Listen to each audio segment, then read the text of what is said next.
When I tell my friends that I finished the content of 2 semesters in one, they usually react like, "What? That's crazy. You're crazy." And then they ask, "How did you do it?" So I thought I'd share my not-so-secret secrets with you as well. If you want to know exactly how I did it, then listen through the whole video.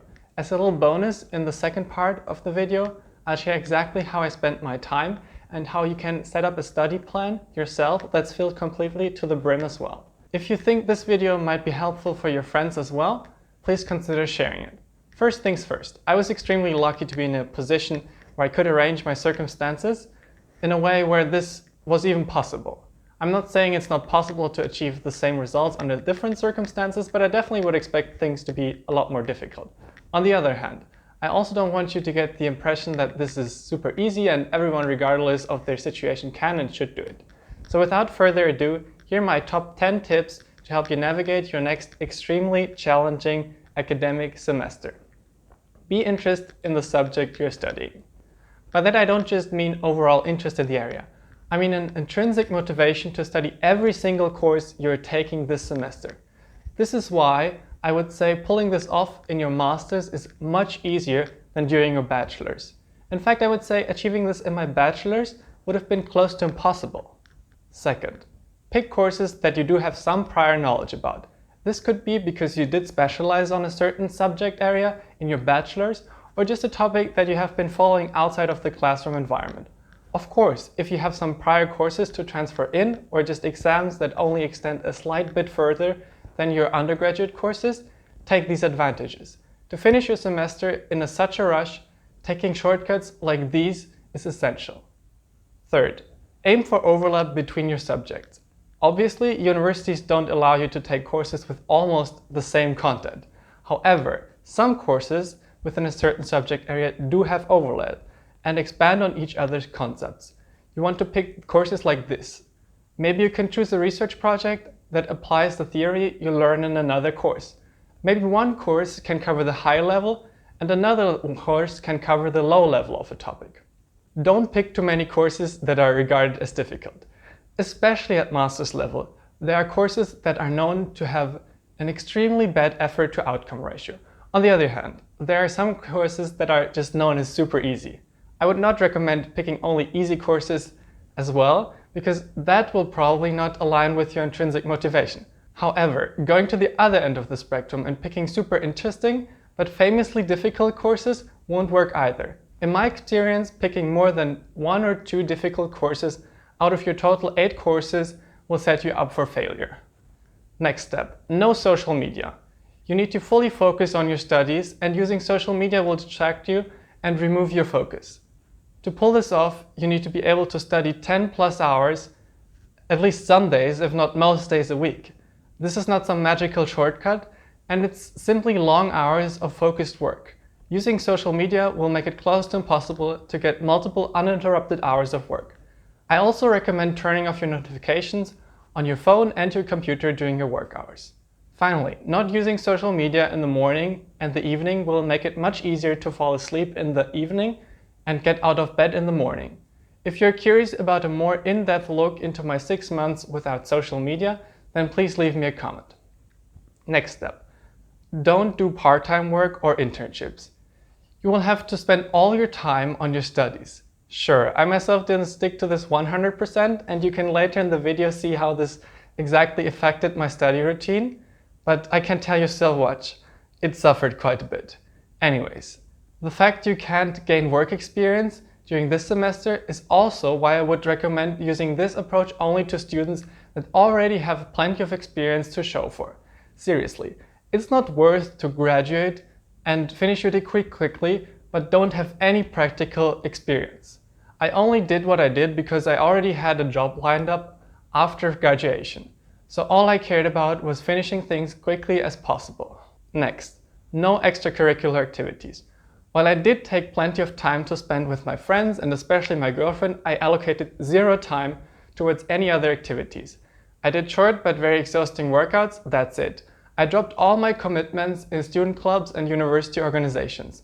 In prior semester, I did lots of these things. And to be honest, it gave me lots of fulfillment. That being said, this semester was not about that for me. It was about maintaining just enough sanity throughout the whole process to pull through with it.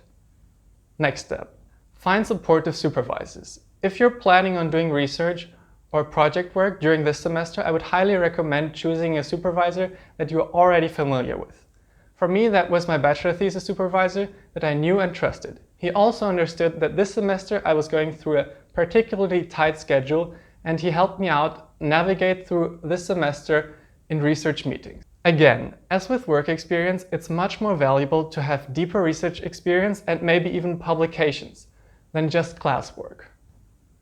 Next, commit to a time schedule. Note down all the hours that you want to spend on studying and then the time that you actually spend on studying.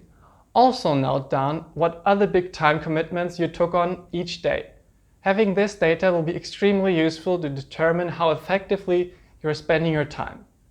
For example, it can be used to identify courses that take up a disproportionate amount of your time. If you can do that at the beginning of the semester, you might even still be able to drop the course and enroll in a different one instead. Next is the willpower. I set this goal as a challenge toward myself. Throughout all my bachelors, I didn't fully focus on my studies. Instead, I was busy doing internships and other fun stuff during the year. Now, after I secured my first job, I was just curious how much I can pull off when I fully focus on university for one semester. Doing just a little bit more than expected wasn't enough motivation for me, so I decided to go all in and set a goal which seemed out of reach. Then after this one semester, my next semester would be a lot more relaxed. Now in hindsight, during that semester I was able to travel quite a bit. So if you're curious about combining travel and university, then just leave a comment as well. Finally, if you stick to all of this advice and you realize during the semester that this strategy doesn't work for you, be ruthless.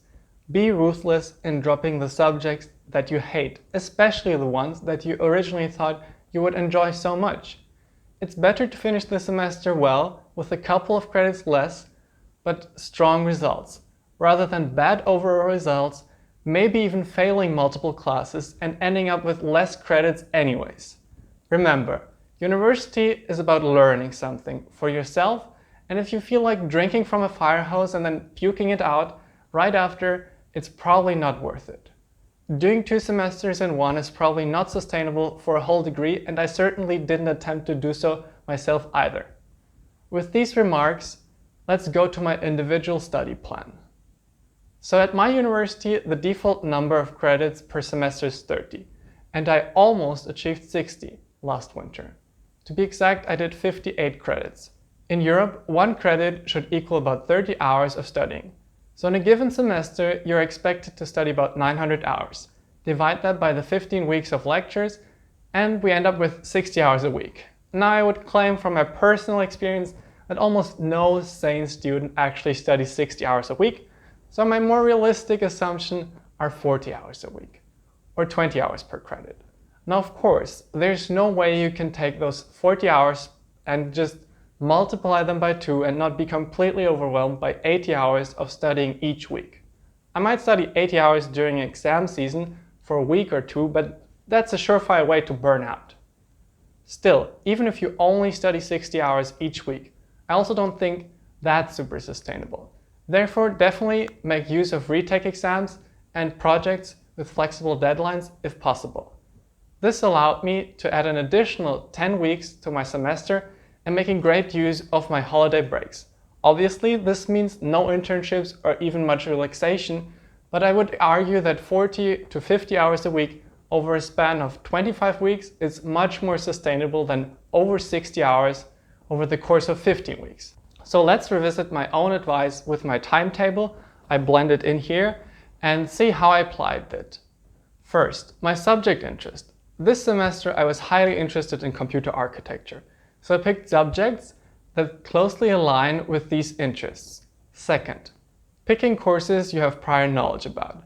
First, for the little shortcut that I took, I was able to transfer in 6 credits of language courses that I did during my bachelor's basically for fun. Second, I picked subjects and projects that I had quite some familiarity with from my bachelor thesis. Third, get that overlap. My research project and 3 of my courses had significant overlap, which was great as I could see my classroom theory in action, and that gave me high motivation, and it also helped me solidify the knowledge in my brain. Fourth, don't take too many difficult courses. All the courses I took were regarded neither as too difficult nor too easy by the upperclassmen. Fifth, no social media.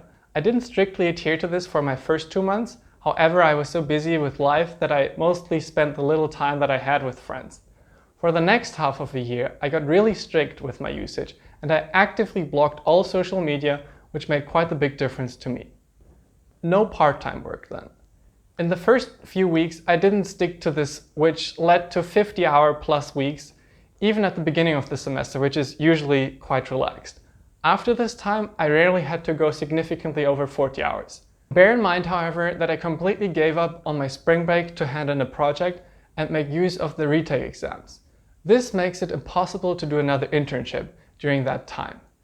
No extracurricular activities. As you can see in my timetable, there is no column for extracurricular activities, and I can tell you that my other column is only filled with meetups with friends and my girlfriend. Next, supportive supervisors. Having a known and supportive advisor makes it such that there were very few of the hours in the IDP project, which is my research project, that were spent on ramping up and meeting with my supervisors and his PhDs. The time schedule is another obvious one. In fact, you're looking at it right now. I definitely got some useful insight out of it that helped me balance the time and the effort that I put into certain subjects. Finally, my willpower shows in how consistent I spent as much time studying as I wanted to. Yes, there were a few weeks where I barely studied 20 hours, but for the most part, 40 to 50 hours of studying a week were achieved. Combine this with studying the semester break and finally achieving 58 credits. I hope at this point you do realize it is possible to do 2 semesters in one. I hope you also understand the downside that this approach comes with. If these don't deter you, then I can only recommend this approach. It is a great academic challenge and in some cases might be even required to finish your degree on time. If you think this is not for you, but another friend of yours could probably pull it off, then please send them the video. If you're interested in other videos related to university and technology, then subscribe. If you still have some questions, feel free to post them in the comments, and then I will try to respond quickly either in comments or with another video. Servus. Don't pick too easy courses.